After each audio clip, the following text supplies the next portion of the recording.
자기 또 노블을 떠났다가 다시 성경에 등장한 장소는 블레셋에 속한 땅 가드였습니다.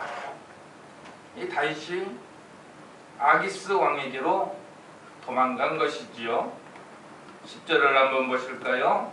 그날에 다윗이 사울을 두려워하여 일어나 도망하여 가드 왕 아기스에게로 가니. 이 말씀에서 보시듯이 지금 다윗이 이 블레셋 땅의 아기스 왕에게 간 이유는요, 사울이 너무너무 두려웠기 때문입니다. 사울이 자기를 죽일까봐 두려워한 다윗은 하나님의 대적들 사이에서 피난처를 찾았던 것입니다. 그런데요, 공교롭게도요, 이 가드가 어떤 곳이냐, 다윗이 죽인 그 골리앗의 고향 땅입니다. 따라서 이 가드 사람들에게는요, 이 다윗이라는 인물이야말로 국가적인 원수가 되어 있었습니다. 게다가 지금 다윗은 그의 수중에 무엇을 가지고 있나요? 예, 가드 사람이 보란듯이 아히멜렉 제사장으로부터 받은 그 골리앗의 장검까지 가지고 있습니다. 그러니 가드 사람들이 당연히 다윗을 알아볼 수밖에 없는 노릇 아니겠습니까? 다윗의 생각에는 내가 골리앗을 죽인 후 그래도 여러 해가 지났으니 이제 사람들의 기억에서 지워져 버렸을 것이다. 그런데 그렇게 생각했지만 그게 아니었던 모양입니다. 그들에게 다윗이라는 이름은 너무나도 강렬하게 자기들의 영웅 골리앗을 죽이고 그 군대를 무너뜨린 철천지 원수로 각인되어 있었기 때문입니다. 그래서 그들은 단번에 알아보았습니다. 그래 인해서 다윗은 세월이 좀 흘렀으니 잊혀진 존재가 되었을 거라는 기대감으로 그렇게 다급해서 오기는 않는데, 내가 정말 잘못 왔구나, 나는 잊혀진 존재가 아니었구나, 모두가 나를 기억하고 있었구나, 이렇게 생명의 위협을 느끼고 심히 두려움을 느꼈습니다. 11절 보실까요? 아기스의 신하들이 아기스에게 말하여 이렇게 말하는 거 아닙니까? 이는 그 땅의 왕 다윗이 아니니까. 우리가 춤추며 이 사람의 일을 노래하여 이르되 사울이 죽인 자는 천천히요 다윗이 죽인 자는 만만이로다, 이렇게 말하지 아니하였습니까? 라고 하는 거예요. 그래서 이제 다윗은 자기가 제 발로 호랑이 굴로 들어간 것을 직감적으로 깨닫고는 이 시점에서 내가 살아날 방법은 무엇인가? 거기서 그는 최선책을 찾습니다. 찾는데 다윗이 피할 수 있는 유일한 길은 미친 채 하는 것 뿐이었습니다. 그래서 그가 연기를 시작합니다. 침을 흘리며 그냥 미친 척을 하는 거예요. 얼마나 창피한 일입니까? 그러자 아기스 왕이 다윗의 그 미친 연기에 속아가지고요, 아니 우리나라에 미친 사람이 부족해서 저런 미친 자를 내게 데려왔느냐 라고 말하면서 다윗을 그냥 털어줍니다. 여러분, 이스라엘의 왕이 되도록 선택받은 사람이 아기스 왕 앞에서 바보인 채 했습니다. 그가 어떻게 이렇게 되었단 말입니까? 아이러니하게도요, 그 시작의 발단은 다윗이 골리앗을 물리친 그 사건으로부터 시작이 됩니다. 그래서 우리는 골리앗에 대하여 좀 더 살펴보아야만 되겠다, 이렇게 생각했더니 기가 막히게도 그에 대하여 정말 하나하나가 디테일하게 묘사해 두고 있었습니다. 성경 속에 말이죠. 자, 성경 기록을 보니 골리앗의 키가 6뼘이타고 한 뼘이라고 했으니 대략적으로 한 3m쯤 되겠고요. 쇠붙이를 비늘 모양으로 겹쳐서 만든 약 57kg의 갑옷을 입었다고 했고, 그가 손에 든 놋 단창은 배틀채 같았다라고, 그 창날의 무게만도 약 6.8kg나 되었다고 세색하게 기록해 두고 있었습니다. 이렇게 세밀히 기록해 둔 목적이 뭐겠습니까? 인간의 어떤 능력도 하나님 앞에서는 그 어린 소년의 물맷돌에도 비기지 못한다는 걸 보여주려는 하나님의 목적이 있었습니다. 이 다윗의 승리에 백성들이 환호했죠. 그리고 그 승리에 대한 사울의 시기는 다윗을 죽이려는 음모로 이 진행이 되었던 것입니다. 반면에요, 백성과 사울의 아들 요나단으로부터는 인정을 받습니다. 다윗은 전쟁의 공로를 인정받아서 왕의 곁을 지키는 군대 장관이 되었습니다. 그런데 시간이 지날수록 신뢰가 더 두터워지는 것이 아니라 다윗이 자꾸만 거슬리는 것입니다. 왜냐하면요, 보는 사람마다 그저 다 다윗을 칭찬하는 것입니다.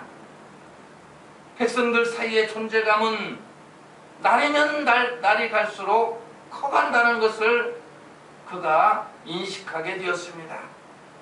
그래서 이제 다윗을 요 주의 인물로 이제 주목하여 경계하다가 한 번은 자기를 위하여 수금을 타던 다윗을 죽이려고 단창을 2번이나 던졌어요.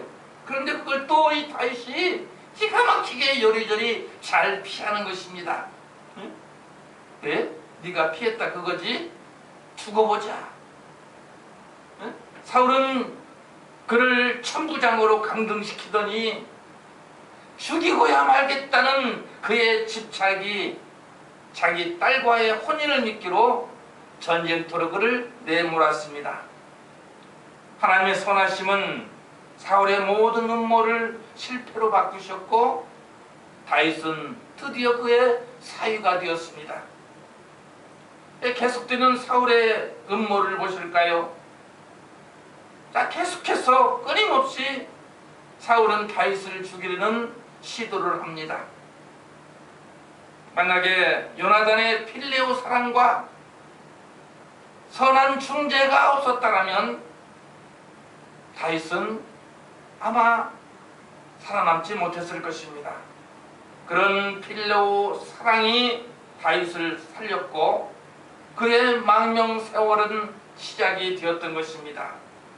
그러니 생각하면 생각할수록 얼마나 분하고 억울했겠습니까? 그러니 절대 권력에 맞설 수도 없어서 그가 도망을 치는 거 아니겠습니까? 그런데 하필이면 왜 그가 가드로 갔다는 말입니까? 하필이면 왜 아기스 왕에게로 갔다는 말입니까? 왕을 피하여 어디로 간단 말입니까? 요나단의 은밀한 곳에 숨어 있으라는 그 요나단의 우정도 아무런 도움이 되지를 못했습니다. 어디에 숨어도 이스라엘 영토 안에서는 안전이 보장될 수가 없었기 때문에 어쩔 수가 없어서 다윗은 이스라엘의 적국을 그의 안식처로 택할 수밖에 없었던 것입니다. 문제는 다윗이 이 가드왕 아기스에게로 갔는데 아기스의 신하들이 다윗을 첫눈에 알아봤다는 겁니다. 권력자를 피하여 적국의 몸을 의탁하려 갔는데 오히려 적군에 붙잡혀 죽게 생겼으니, 자 13절은 가드왕 아기스를 심히 두려워하였다라고 이때의 상황을 설명하고 있습니다. 이때 그의 상황과 형편이 얼마나 절절했겠습니까? 이때의 상황을 기록한 이 내용이 시편 56편 8절에 기록되었는데요. 나의 유리함을 주께서 개수하셨다. 도망을 다녔다는 말입니다. 대적들을 피해서 광야로 둘로 그 10여 년을 그렇게 도피 생활을 했습니다. 짧은 시간이 아닙니다. 그때 그가 얼마나 억울하고 답답했던지 하나님 앞에 이런 기도를 드립니다. 나의 눈물을 주의 병에 담으소서. 이것은 회개의 눈물이 아닙니다. 원수들 때문에 겪는 고통의 눈물이었습니다. 다윗의 탄식이었습니다.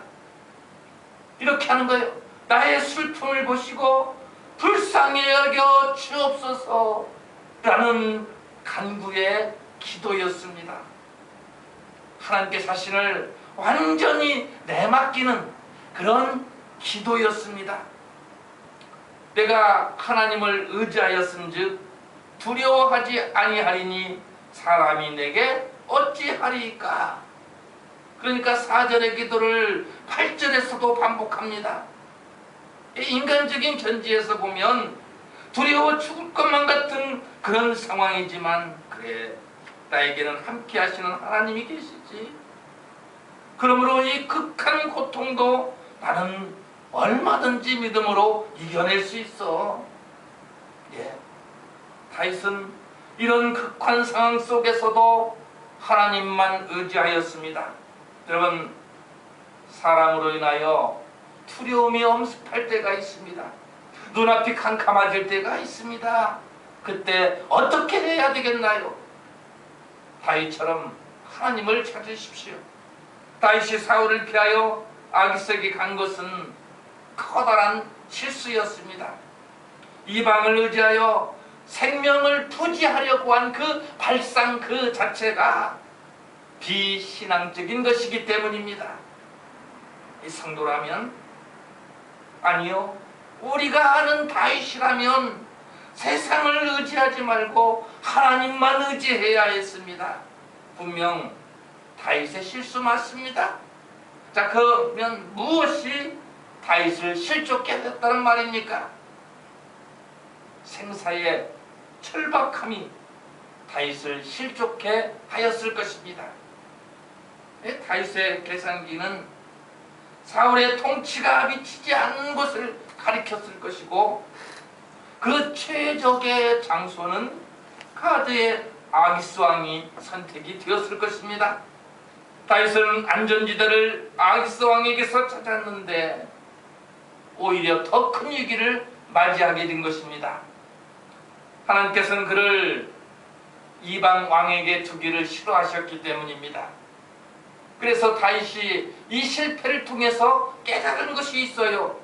예기치 못한 고난을 만났다면 하나님, 사람 의지하지 말고 하나님을 의지하고 찬송해야 한다.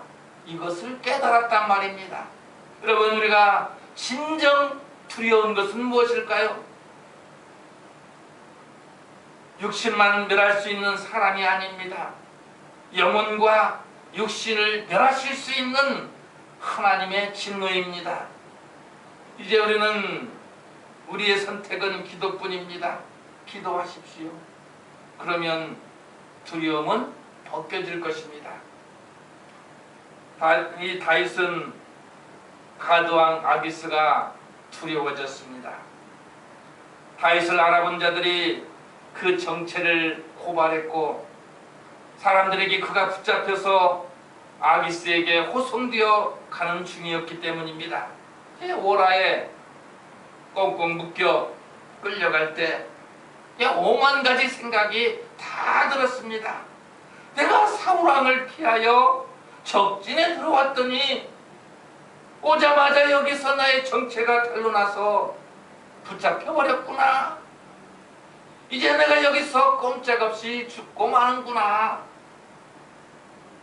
그 순간 자신이 하나님 앞에서 실수했음을 깨닫게 되었습니다.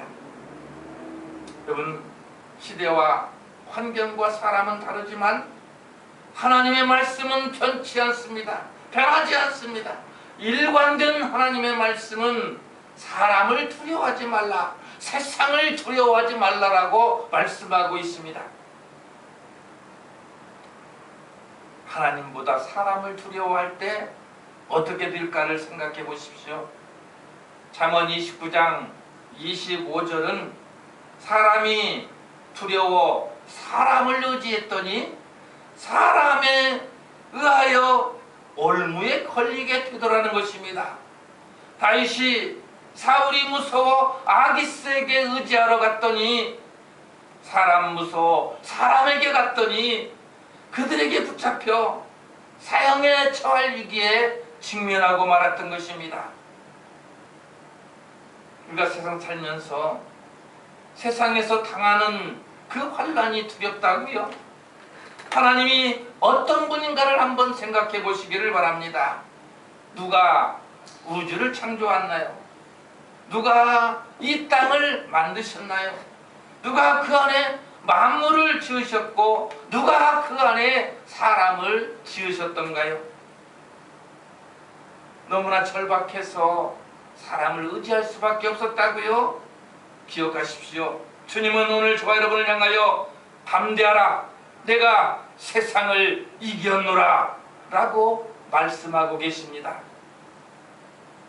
다윗은 가드왕 아기스에게 끌려가 죽을 위기에 처하자 그 앞에서 연기를 시전합니다. 어떤 연기 시전했나요? 미친 연기를 시전했습니다. 대문짝에 끄적거리고 침을 질질 흘리니 수염 끝까지 침이 흘러내리는 정말 그 연기가 어찌나 실제와 같았는지요. 이 아기스 왕이 신하들을 향하여 저 미친 놈 쫓아내라고 고함을 지르는 것입니다. 쫓아내, 손을 이래이래 흔드는 것입니다.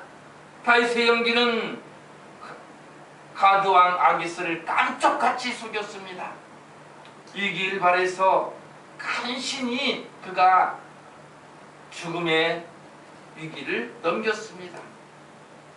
보는 시각에 따라서는 사울은 천천히요, 다윗은 만만이더라 라고 칭송받던 영웅의 모습은 어디로 간 것이냐고 스스로 죽음을 택할지언정 미친 척하는 것은 좀 아니지 않느냐라고 그의 비굴함을 우리가 지적할 수도 있겠으나, 그러나 우리가 그 당사자가 아닌 이상 그의 고뇌를 다 짐작할 수는 없을 것입니다. 당시에 다윗의 심정이 어떠했을 것 같습니까? 성경에 다윗과 바울의 이야기에 미쳤다라는 말이 등장하지 않습니까?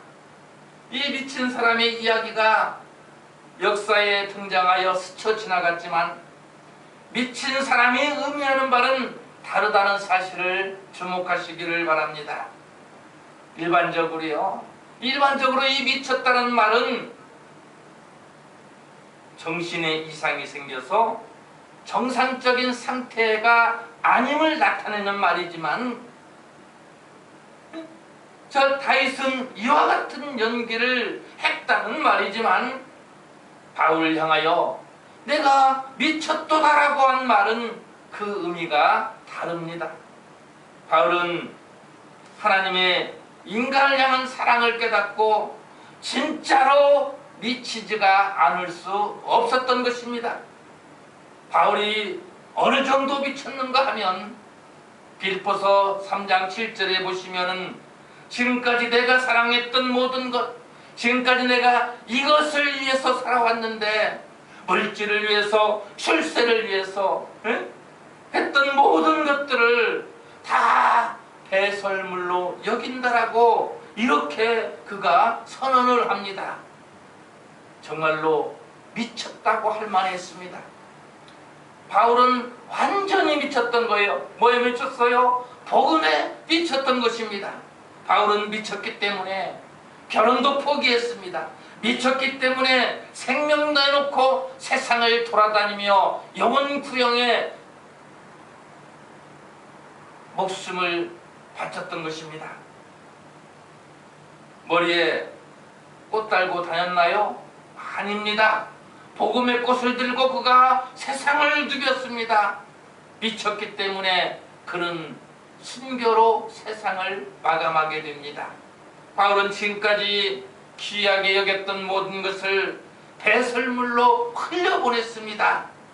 너 미쳤구나. 응?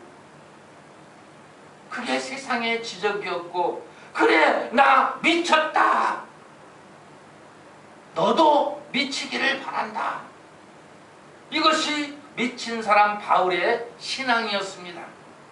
다시 다윗의 이야기로 돌아와서 하나님의 풍요를 호소하는 자작시 시편 56편을 보시면 고통 중에 흘리는 눈물이 얼마나 많은지, 주께서 병에 담아 그 양을 측정해 보시라고 할 정도로 그 극한 상황 속에서 간절히 하나님의 긍휼을 구했습니다. 고난 중에 우리의 호소를 하나님 외면치 않으실 줄로 믿습니다. 이것이 그의 신앙이었습니다. 다윗이 미친 척함으로 하나님의 보호 속에서 죽음의 위기를 벗어났습니다. 급박한 상황에서 미친 사람이 되어 위기를 모면했는데, 이 또한 하나님께서 지혜를 주심으로 가능하였고, 다윗의 연기를 보고 가드 왕이 속아 넘어간 것도 하나님의 역사였습니다. 다윗은 하나님의 택한 자였습니다. 이방인의 손에 죽을 수 없는 이유인 것입니다. 다윗은 이러한 하나님의 뜻을 깨달아서 처한 환경이 아무리 힘들고 어렵고 고통스러울지라도 이방인의 손에 들어가면 아니 되었습니다. 다행인 것은 그 고난의 과정을 지나면서 그가 깨달은 것이 있다는 것입니다. 환난에 피난처 되시는 분은 오직 하나님 한 분뿐이시다. 시험과 환난에서 나를 건져주실 분은 오직 하나님 뿐이시라는 걸 그가 깨달았다는 사실입니다. 어디에서? 고난을, 환난을 겪으면서 말입니다. 다윗은 가드왕 아기스에게 가서 큰 위기에 처했다가 다시금 아둘람 굴로 도망쳤는데, 거기에는 사울왕에게 핍박받고 또 억압받던 약 400명가량이 다윗에게 몰려들었습니다. 무리를 이루었어요. 캄캄한 불 속에서 생각해보니 많은 백성으로부터 그렇게 칭송받던 처지에서 자기의 머리 하나 둘 곳이 없어 정처 없이 떠도는 하루살이 같은 이런 삶이 서글퍼졌지만, 내 부모를 공경하라. 모압 왕에게 나갈 때 한 치약도 모르는 하루살이 같은 그의 인생이지만 그는 부모를 모시고 갔습니다. 내 하나님을 신뢰하라. 그러하면 형통하리라. 그래서 그는 그곳에 거하면서 하나님 뜻을 구했습니다. 참고로 말씀드리면 다윗이 어떻게 모압 왕을 설득할 수가 있었느냐? 어떻게 설득할 수 있었을까요? 곰곰이 생각해보니 아마도 이 다윗의 증조모인 룻이 이 모압 사람이었던 것에 근거해서 살펴보니까, 그래, 그 룻의 혈연이 도움이 되었을 것이다. 이렇게 우리가 추정은 해볼 수가 있습니다. 다윗이 부모를 모시고 모압에 있을 때 선지자 갓이 왔습니다. 갓이 와서 하나님의 뜻을 전하여 주는데, 그 하나님의 뜻은 유다 땅으로 들어가라였습니다. 그가 누굽니까? 이 사무엘 선지자로부터 왕으로 기름 부음 받았습니다. 그에게 유다 땅으로 들어가라는 명령은 소명에 충실해지라는 하나님의 메시지였습니다. 여러분, 유다 땅은 분명한 말입니다만은 다윗에게는 지금 현재는 사지가 맞습니다. 혼자라면 좀 덜 하겠지만 내 부모와 형제들이 있고 또 400여 명이 따르는 부하들이 있습니다. 그러니 육신의 안전과 영적인 순종, 그 둘 사이에 머뭇거림이 왜 없었겠습니까? 쉬운 결정은 아니었을 것입니다. 그러나 다윗의 위대함이 여기에서 드러나는 거예요. 다윗은 믿음의 결단의 돌을 던졌습니다. 오늘 사랑하는 여러분, 우리는 악한 세력이 압제하는 이 세상을 유리하는 자들입니다. 그러므로 우리는 이 세상에서 잠시 고통받을 것이 두려워서 낙심하면 아니 됩니다. 원수들의 괴롭힘은 언제나 있는 것이지만 그것은 그들의 영원함이 아니라 한시적입니다. 하나님을 의지하고 말씀을 힘입으며 힘써 기도함으로 두려움을 이겨내야만 합니다. 그리하면 영원한 하나님 나라에서 얻게 될 평안을 지금 이곳에서도 풍성히 맛보게 될 줄로 믿습니다.